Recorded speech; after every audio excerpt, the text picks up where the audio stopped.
Okay, the recording has started, so we can start our webinar. Welcome everyone, welcome to all the participants to this eTwinning webinar. My name is Marta and I will be your host for today. Just a couple of practical information for the audience. The webinar is recorded and the recording might be used for dissemination purposes. And you have the chat in case you have comments, questions, you can type everything there and we'll make sure to address all of them at the end of this webinar. So again, a warm welcome. It's a cold afternoon here in Brussels, but let's start maybe to warm up and spend this 1 hour together. I'm sure the discussion will be super interesting and you'll be inspired. So without further ado, I would like to inform you that the focus for today is tackling early living from VET, Cedefop's tips and tools. And I'm very happy to introduce you our guest speaker today, Irene Sidhu, expert team coordinator for VET for Youth Teachers and Trainers team in the Department for VET and Skills. Irene, thank you very much for being with us today. And please, the floor is yours. Thank you, Marta. Thank you very much for this warm introduction in a very cold day. A cold day also for Greece. It's the first cold day of this winter today. I'm delighted to be here with you this afternoon. It's a great pleasure, and I really wish to thank you, Marta, Leonora, your colleagues in the eTwinning community for this invitation. For me, it's the first time actually that I have this great opportunity to present the work that we do at Cedefop to this community, and I feel that all the work that we do is for them, and it's really nice that I do have this chance now to show them and discuss with all of you this afternoon. So as you very well said, we will be talking about tackling early living from vocational education and training, and what has been doing Cedefop for over a decade now in this field of work. I think the reason for which we have chosen this topic, it's quite obvious for all of you who attend today, and you have such a crucial role to play in preventing early living, but also helping those who have left education and training and they do come back to school to integrate smoothly back to their studies. So I hope you will enjoy and benefit of what you're going to be listening today. Before I pose a rhetoric question about why tackling early living from VET matter, I'm wondering if you're all familiar with Cedefop. Cedefop is a European agency for the development of vocational education and training. It is based in Thessaloniki in Greece, where I'm based now. And we support the European Commission, member states and social partners across all member states in order to promote and develop a high quality and inclusive vocational education and training. I will be referring to it with the acronym VET during my whole presentation today. So why tackling early living from VET matter? You may know that this has been a key target of the European cooperation in education and training since 2010.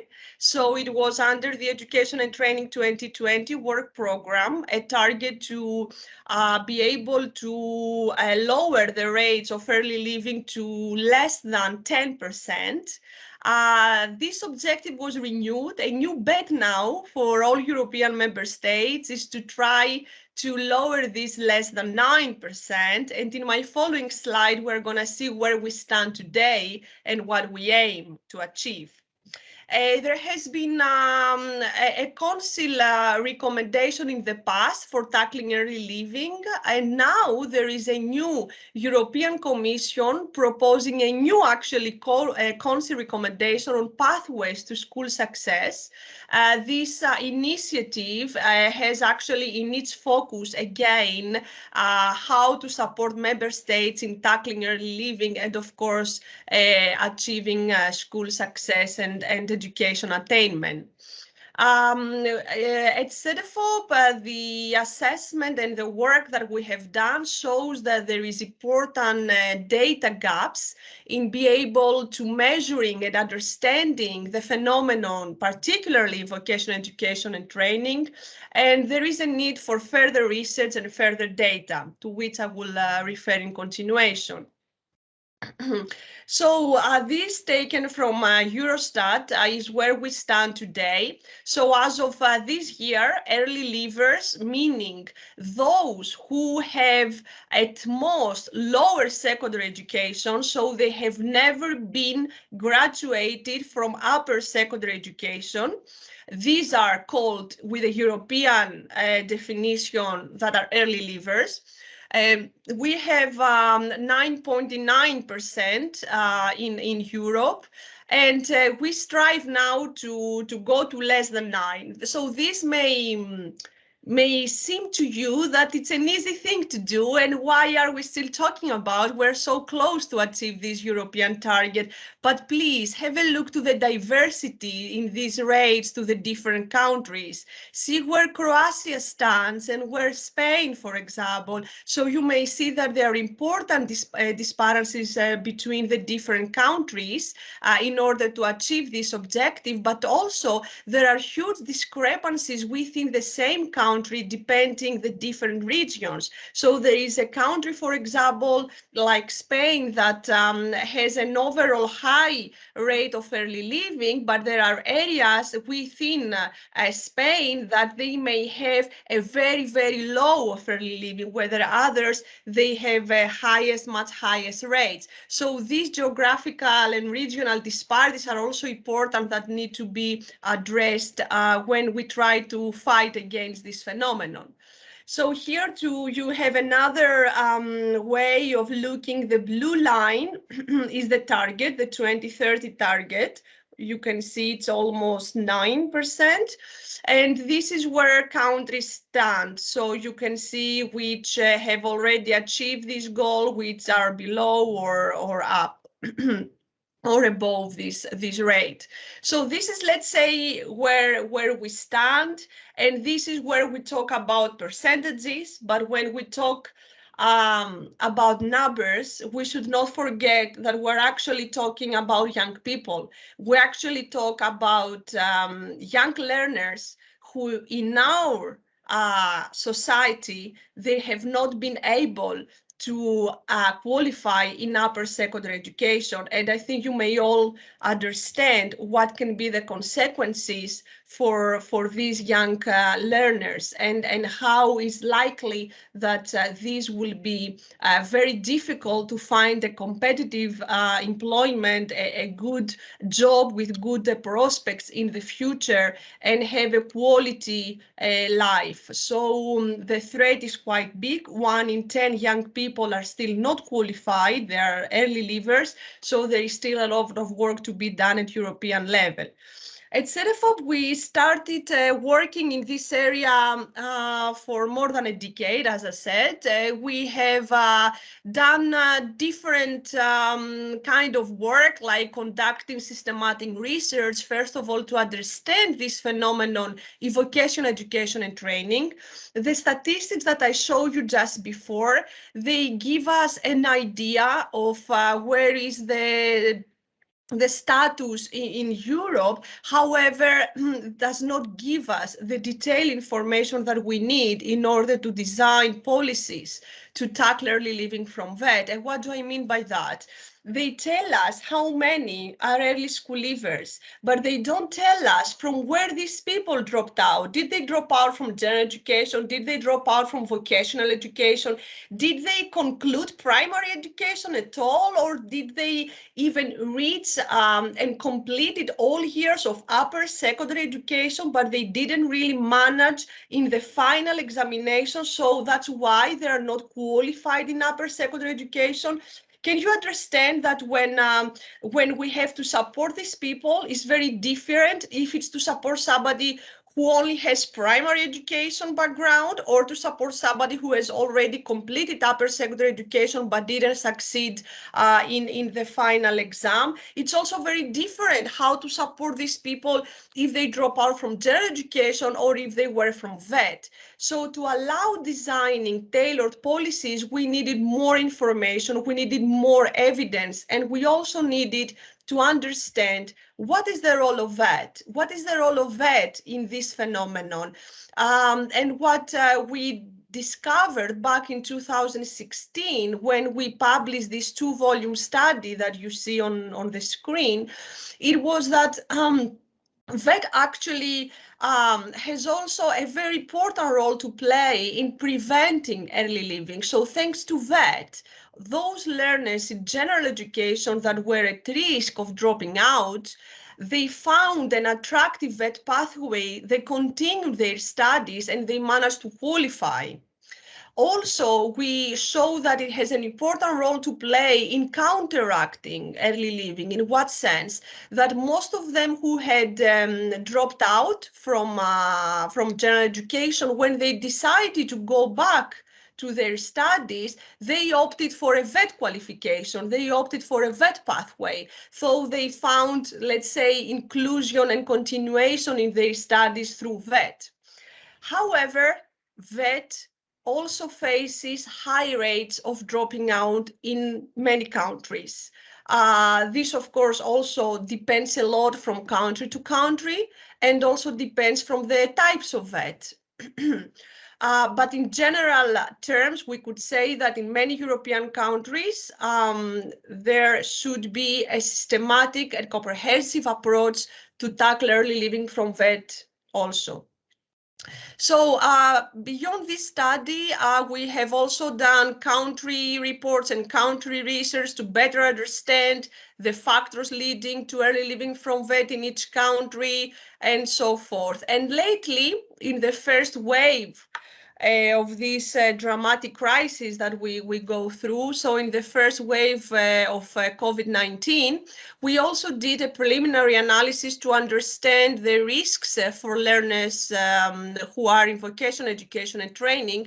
And we show then important evidence that for those learners who were at risk, who already had some disengagement from their studies, who already faced some health problems or family issues, that they were not regularly attending their studies. When schools close for a considerable time as a protective measure against COVID, so these students is very, very likely that will finally drop out from their studies. So this is something that we started in the first wave, and we plan to continue investigating next year too, to see the consequences of COVID-19 of the past 2 years in the dropout rate in VET. I will be talking later about it. So apart from providing new evidence through Cedefop's work, we also support directly policymakers and practitioners across Europe. In what way? We monitor early leaving from VET for many years now, as I said. We have tried to analyze what we call protective factors to prevent dropout. So usually in the literature, you read about the risk factors leading to dropout. We try to see things positively. So we want to transform these risk factors to become protective factors and to emphasize the importance of these factors so as that the dropout phenomenon is prevented.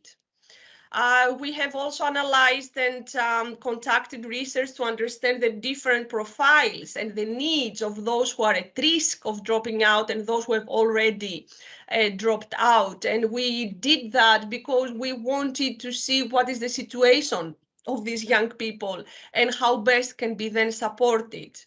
And once we understood this, then we developed key intervention approaches to prevent and counteract. The acronym ELVET stands for Counteracting Early Leaving from Vocational Education and Training.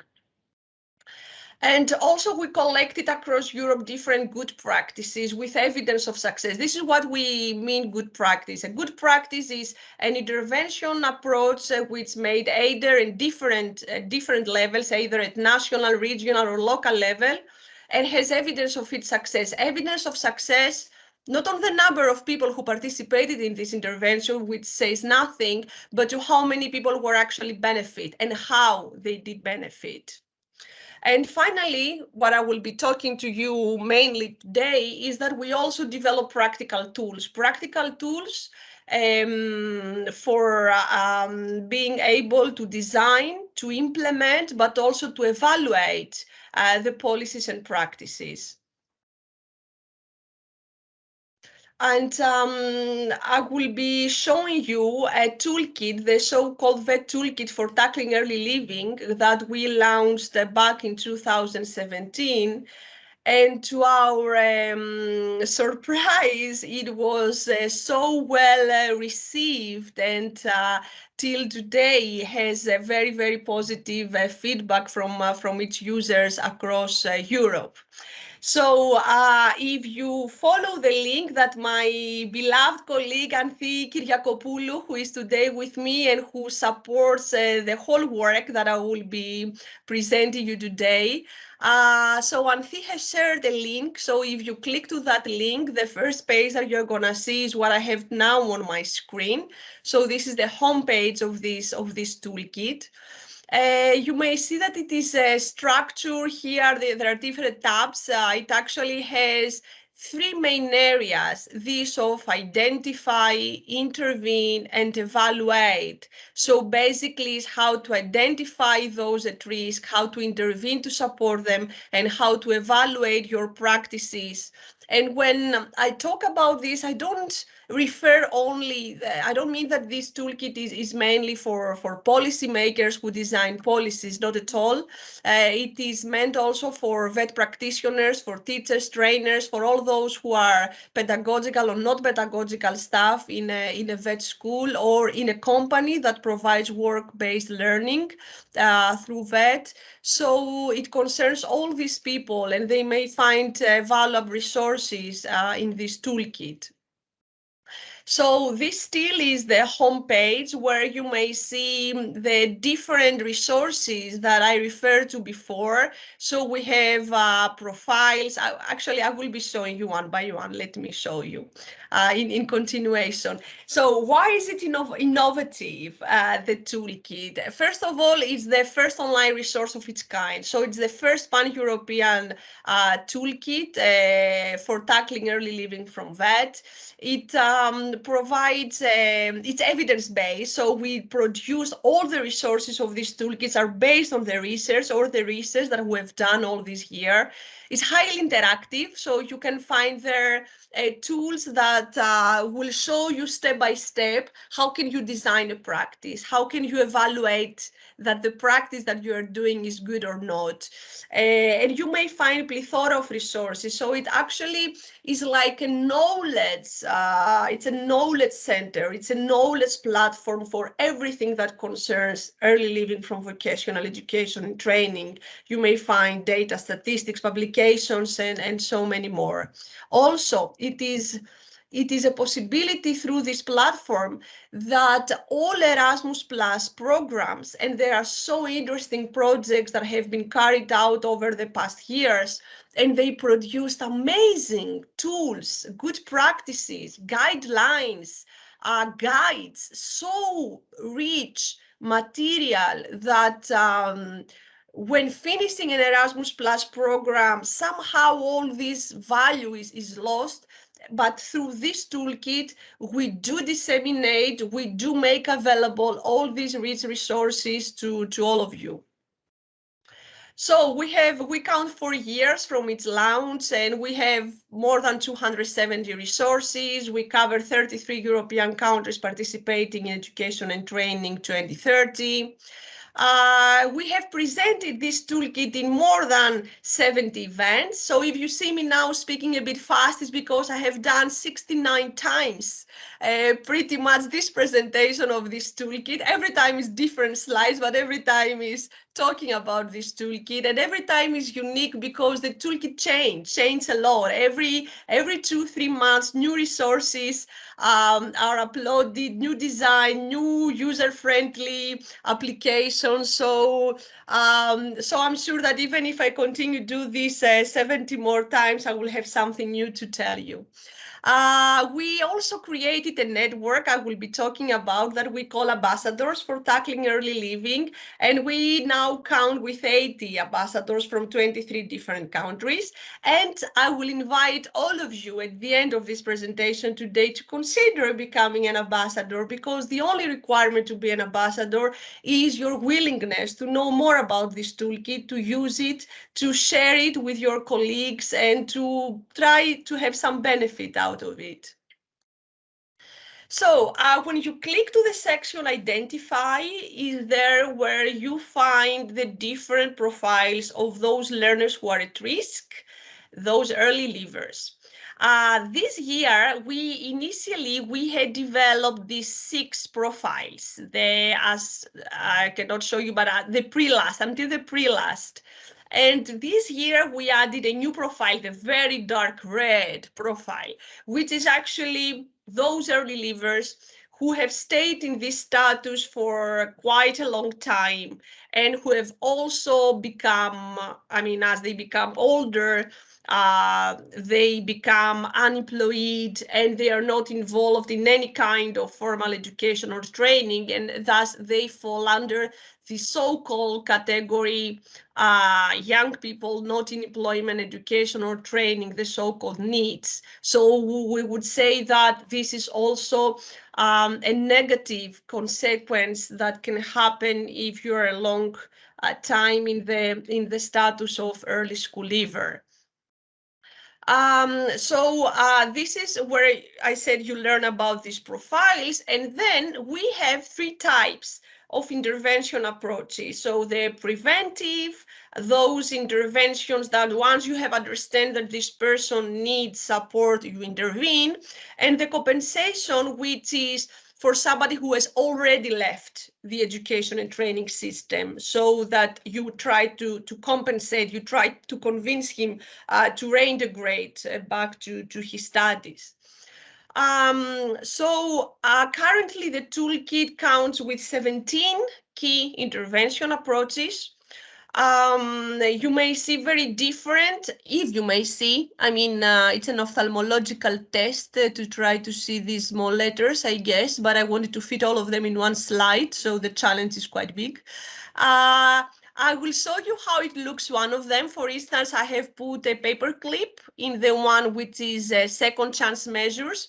As the name suggests, this is a compensation measure. So each one, somebody has dropped out. So once you click to this intervention approach, this is the standardized structure that you get. So you have a problem statement. Here you get, I don't expect you to read this, but you can open the link from your browser, of course. So there is the problem statement where we explain what is happening, why it's needed this intervention. Then we have the beneficiaries, so who actually can be benefited from this specific intervention. So it's not for everyone. And how you can design, addressing the problem, meaning how you can design this. There is a lot more here at the end. And then we also write about the expected outcomes. To know the expected outcomes of your intervention is very important, because actually is like defining what will make this intervention being successful. And you need to define this from start, so you know what you should expect, and you should see and check at the end if what you were expected was actually happening. And this is how you really evaluate and you monitor your practice. And then underneath each intervention, we have all these resources. So you can find related publications, you can find related tools, you can find this intervention, how was adopted and implemented in different countries. So you can learn about the second chance of Matosinhos in Portugal, for example. So this is how each intervention approach looks like. And then we have this whole section that it's called evaluate. And what we want here is to promote an evaluation culture in Europe. And what do we mean an evaluation culture? We mean that we should not develop policies and apply practices and multiplying this every time without knowing whether this works out. In the study that we published back in 2016, do you know how many policies we identified that exist in Europe in order to tackle early leaving from VET? I leave you a few seconds to just think a number. I cannot hear you saying the number, but I'm quite confident that nobody will find how many policies that concern VET, not everything. We found 344 different policies to tackle early leaving. And I'm wondering, and we're still having early school leavers in Europe. How many more practices and policies we need? Well, basically, it's not a matter of number. It's not a matter of creating more and more. It's a matter of evaluating if these work or not. And we found that only 44 out of them, they had some evidence of their success, some little evidence, not any kind of rigorous and robust evaluation that would actually show the impact. No, just some little indicators of success. So we thought that this can't be. We need to monitor and look of what we're doing and learning from what we're doing and improving our actions. So we designed this section in the toolkit all dedicated to evaluate, and we give all these different tips and different steps, the 4 steps that you see here of how to evaluate your practices. And also we developed this tool on the right column, 2 evaluation plans and 2 reflection tools. And I will show you here the reflection tool for VET providers. This is a very interactive tool that I really invite you to have a look and explore. It gives you the possibility to try to first of all to identify what the issue is in your classroom, in your institution. So it asks you several questions to understand what actually the situation is. And then it guides you to build up a plan, to build up a way of tackling and supporting those at risk of dropping out. So I really invite you to have a look. Then you get as an outcome of this questionnaire, let's say, that when you progress and answer the questions, then you get a result, and the result is your action plan. So it's a totally personalized, tailored to the needs of your classroom, to the needs of your school, to the needs of your community, and so forth, to address this phenomenon. And it gives you an action plan, and then it also gives you the links of where you can find all the information needed within the toolkit so as to develop and realize this action plan. This reflection tool for VET providers, it's quite new. It has been like for a year or so.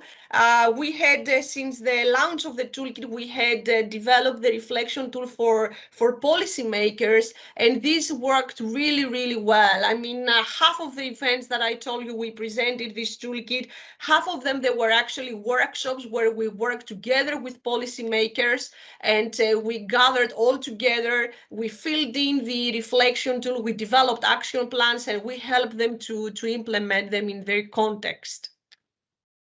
So I guess I gave you too much information. So here, just to take a breath and tell you about this community of ambassadors, you see that actually we are looking for policymakers, learning providers, experts, any other key stakeholder and actor in vocational education and training from any kind of level, national, regional, local, to join us.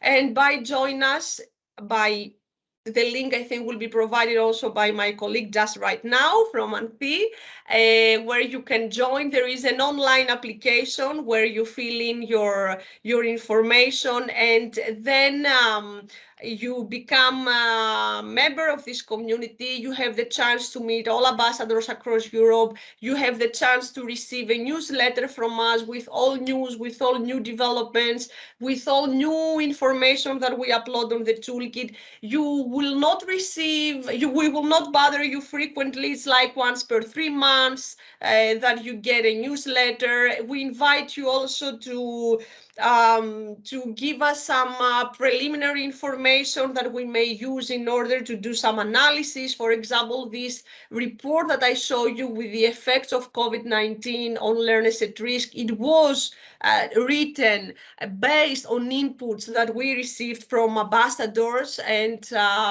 it gave us within a few days the possibility to have an understanding of what is happening in Europe when COVID spread around. So it's a very powerful community, and we want to further empower and increase the membership, and also have your feedback about how useful you find our toolkit, and if you wish also to send us your projects, your good practices to share across Europe. Counting now 4 years from launching this toolkit, and as I said, having received quite positive feedback, this year we developed this very, very red profile that I showed you before, this profile of needs. And by creating this profile that was, as I said, the very negative consequence of being an early school leaver and becoming then totally socially excluded, we said, okay, if now somebody really reaches the status of need, then we really need something also to support this person, because the needs of these young people are very different from those who are still in education or training, or from those that have just dropped out. And here it comes, a totally new toolkit that was launched 2 months ago in September. Yeah, it was late September that it was launched, and it's called ELVET Toolkit for Empowering Needs. We have kept a similar structure. You can see how similar the two toolkits are, but in their content are totally different, because they are actually designed for a totally different group of people and different age group of people. But the structure and the way that the resources are presented are exactly the same, so that our users who are used to the ELVET Toolkit for Tackling Early Living can easily navigate and use these resources too. So I also invite you to have a look to this toolkit. And then I just want to say a few more words and give the floor to all of you to raise questions, to share your experience. I just want to say what is planned for next year for Cedefop to do in this field of work. So we will publish early next year 29, if I'm not mistaken, country reports on vet teachers and trainers. So we will, through these articles that we collect through a network, that we have a different network, which is the so-called ReferNet. This is a network that reports on national developments in each member state of vocational education and training. So these articles provide very interesting information about first of all, the definition of what is a teacher, what is a trainer in each country, how the initial vocational education and training is structured, the role of teachers and trainers, the competencies and the requirements to become a teacher or to become a trainer in initial vet. Also the policies and the professional development that it's available to teachers and trainers in order to work with learners at risk, with digital technologies and so forth. So there are very, let's say, comprehensive articles of different issues that matter to teachers and trainers. So I think it will be an interesting source of information to all of you. We have also started this year, and it will be published next year, a feasibility study for launching a pan-European survey of teachers, trainers, learners, and school principals in initial vetted. I will show you in my next slide. And we plan to continue investigating on the effects of COVID-19 on the dropout rates.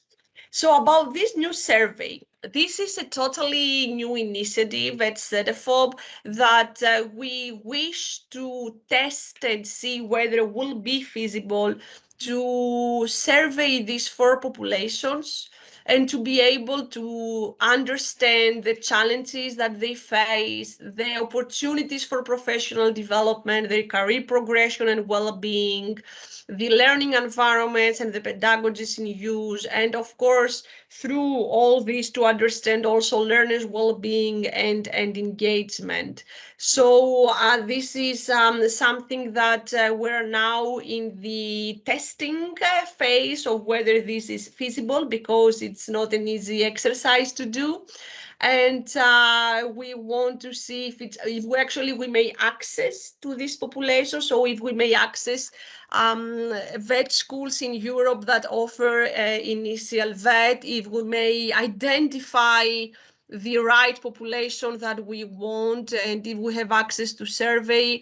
Also, we want to see how much this may cost and if it will be feasible to have such a pan-European survey, and of course to see if the data that will be provided through this survey is actually somehow coherent and comparable across countries, so that it can give us some valuable information of what are the major challenges that teachers, trainers, principals, and learners are facing. And better, again, we do all this in order to design better policies in Europe. So we want to give an opportunity to all of you to raise your voice, to tell us what is the situation in your working environment, what is the kind of support that you need, so as to be able to design supportive tools, policies, practices to better your work. And finally, as I said before, we will continue examining the effects of COVID-19. Our hypothesis is that due to the extending closure of schools and companies, because don't forget that for vocational education and training, what also mattered a lot, it was that the work-based component was not able was totally discontinued, because also companies closed down and they now continue. And now again in Europe we have different lockdowns coming. So this disconnection from your studies that may lead actually to higher rates of dropouts. And we want to examine and we want to see if finally it will be possible that for us at Cedefop we develop like a systemic mechanism to be able to measure the phenomenon in vet and to be able again to design tailored policies. I think that's all for me. I made it, I think, on time. It was a lot of information to all of you. But I hope that somehow you got some key messages of what we do and perhaps what we don't, so that you have some suggestions of what we could do also in the future. And I give the floor to you, Marta, for raising any questions that we may have in the chat. Thank you very much, Irene. for the really useful presentation. Yes, quite a lot of ideas, key messages, but I'm sure these are really useful, especially for the community of e-twinners where the vet is a restricted audience, let's say. So they always need new resources and new material to work with. So that was absolutely great. Great. I'm sure it was really useful for the audience. And actually, I invite all the participants now to post their questions, comments, thoughts in the chat. And maybe I would like to start with one question from my side. I might have missed this information, but is this toolkit available in English only? Or do Uh, you that's a foresee? very Yeah. that's a very good question, actually, Marta, because I didn't refer to that. The main, let's say, the main information is in English. So, like the intervention approaches and so forth, are everything is in English. Then all the resources, like you may find good practices from Paul Ducan in Portuguese or in French in France and so forth. So you find resources in many different languages, but the the core information is in English. We have tried to translate it in different languages because we understand that its accessibility would be much higher if this was in different national languages across Europe. But unfortunately, it is such an interactive and such the information is updating so frequently that it's impossible for us to be able to maintain these in different languages. Yeah, I see. Indeed, it's not. We know very well that it's not easy because the Twinning website is in 32 languages now. So every time we need to update something, we know that it requires a lot of maintenance. From your experience, what would be one key component that teachers should implement in their teaching practice? In order to prevent early leaving. Yeah, I think so. Um, I think the most difficult one, to be inclusive, to be able to work with different abilities, with different students, to be able to care for each of them. It's so easy to say, and so difficult to do when you have a class of 20 or 30 so diverse profiles and so diverse students. I think, and from our research, we see now that there is a lot of professional development on detecting learners at risk, on trying to have more inclusive and learner-centered pedagogical approaches. So the question is if teachers and trainers are actually, they have access to all this training and they can really receive all the support that they need in order to do that. So I don't think it's easy at all, Marta, answering to your question. I think I think we're asking teachers and trainers to do too much, and we also give them tools and we give them training, but we have to understand also the limitations. I just hope that this toolkit also can be a way of them to find information easily and accessible to them, to be able to really care for all learners. Yeah, thank you very much. Actually, I think it's a really good point because, as you said also during the presentation, sometimes we provide a lot of resources, tools, but then we need to take time to evaluate if they effectively work for the teachers. So maybe we need to, to just slow a bit the whole process to see if indeed the process is efficient for the teachers. Yeah.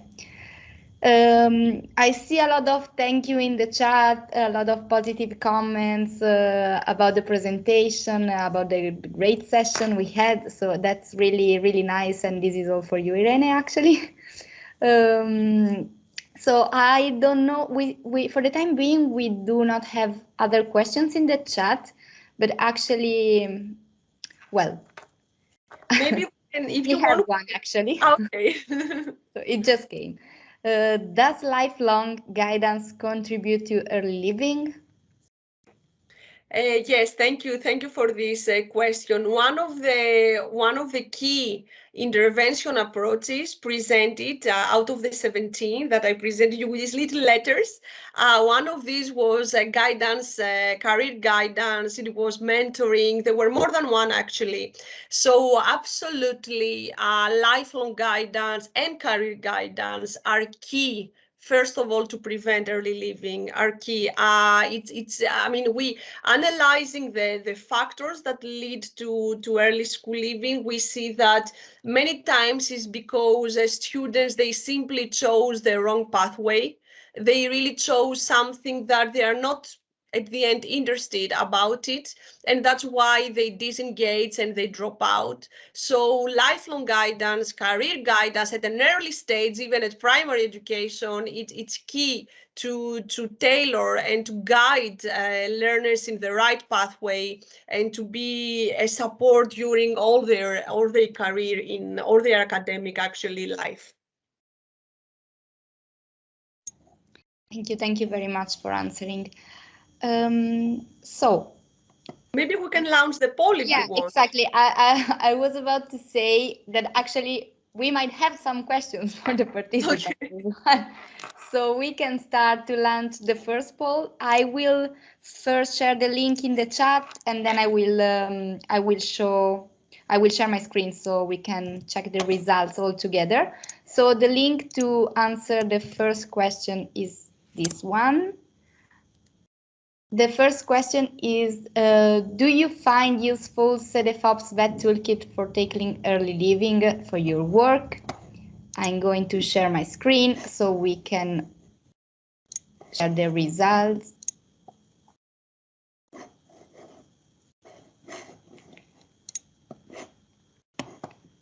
I hope you can see it.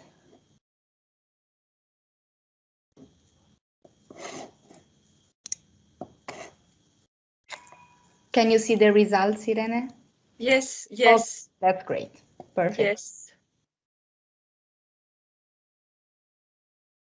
Great. So I see that the majority of the participants, they say yes, that they do find useful the toolkit. Of course, I understand that it's very difficult to answer to that question without exploring, without having a clear look at it. But from what was presented, I'm happy to see that you are all very polite to say that yes, you do like that. 0% say no. Some people are thinking, which is absolutely normal, that will consider it and check if this can really be of their interest. So yeah, it's a positive It's feedback. a positive feedback. Yes, Yeah. very positive. And Yeah. then I think we can go to the next one. And actually, you already anticipated this question during your presentation. So, would you be interested in joining Cedefop's community of ambassadors for tackling early living? Yeah, considering the presentation Yes. you Ooh, saw, yeah. would you Oh my gosh. be Okay, I see the community growing a lot. Yeah, okay, okay. As I said, you don't really have obligations by joining. Of course, what we simply expect is that you use the toolkit and you disseminate it to your networks and send us feedback if you find it useful or not. So it's more a benefit for you to liaise with other ambassadors and receive news from us. So I see 50% yes, 56% yes, 44 that they will consider this, of course. I have to say it's positive too, eh? It's very positive. 0% no, wow. And we can move to the last one. Would you like to share on this toolkit your good practices and projects?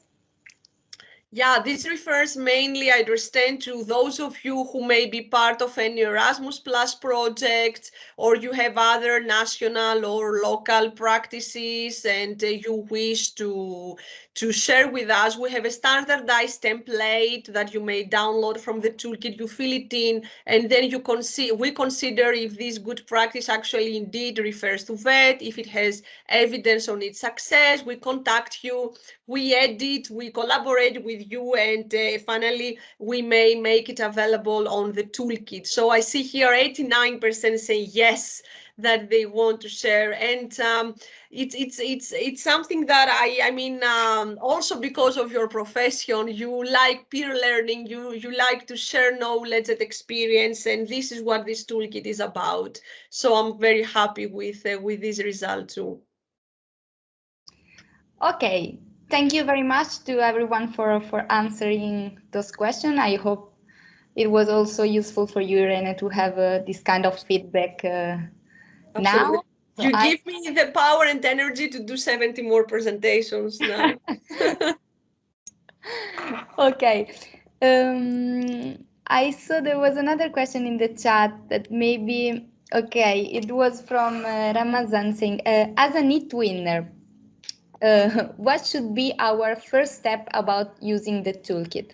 So maybe considering that it winners implement new projects, what would be a possible way to integrate this toolkit? What would be the first approach for an it winner, in your opinion, to use this toolkit? I don't see any, let's say, I mean, I think that e-twiners, I like the term, I didn't know about this term. I think that e-twiners, exactly for what you said, that they are very international, they participate in all these projects, they exchange information. I think it's going to be extremely easy for you to access it. You have to think of what do you need more? Do you need to like learn from other good practices? Do you need to find like publications from your country, or to find good practices in your country or in other countries? So it's so easy to navigate the toolkit. So I think it's up to the needs of each of you to explore it in best way. Thank you very much. Actually, I would like now, if you're okay, Irene, to pass the floor to another guest today, Nikolaos from the e-twinning team. So please, the floor is yours. Hello from my side as well.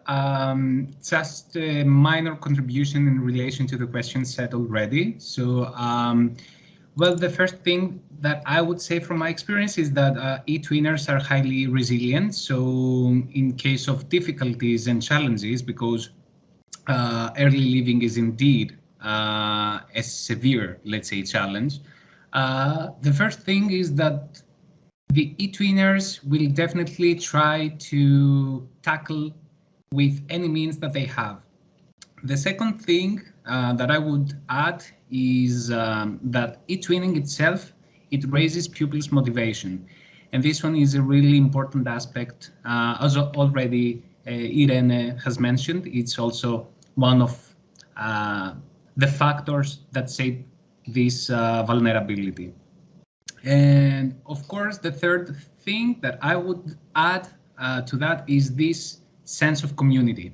And also, Irene has touched upon it by sharing, by exchanging ideas, solutions, practices. And of course, if all those are systemized and monitored and evaluated, then we can definitely see which of those practices are eventually effective in terms of mitigating early living.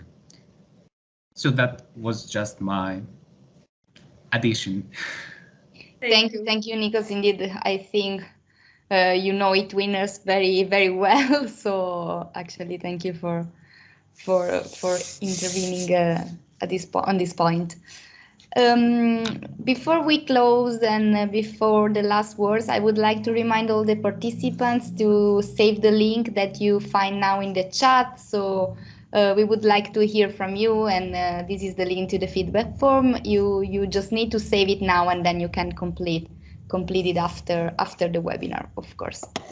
So I think I don't see other questions in the chat.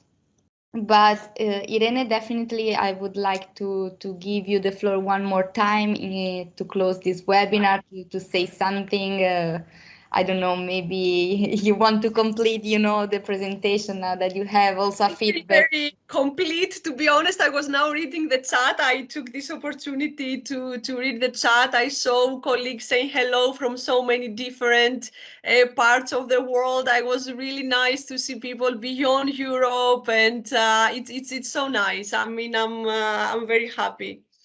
I'm very happy that you all find time to be here today. And I mean, this is just the beginning. So we will be in constant communication with all of you who wish to use the toolkit or join our community. And I'm sure, Marta, we will have more opportunities in the future to present you maybe next year the planned work that I talked to you about today. So maybe at the end of next year, we'll be able to talk to you about the findings of the survey that we want to do with teachers and trainers and so forth. Yeah, I mean, this would be really, really nice to meet, in 1 year and see each other again to see where we are. So a huge thank you to you, of course, Irene, for being our guest speaker today. But let me thanks on the behalf of the eTwinning team, also your colleague Antti, who supported a lot in the chat and shared all the link for the participants, and then of course Eleonora in the background and Nikos for joining us as well today. I think it was a really, really inspiring presentation, and as I said before, really useful for our eTwinning teachers.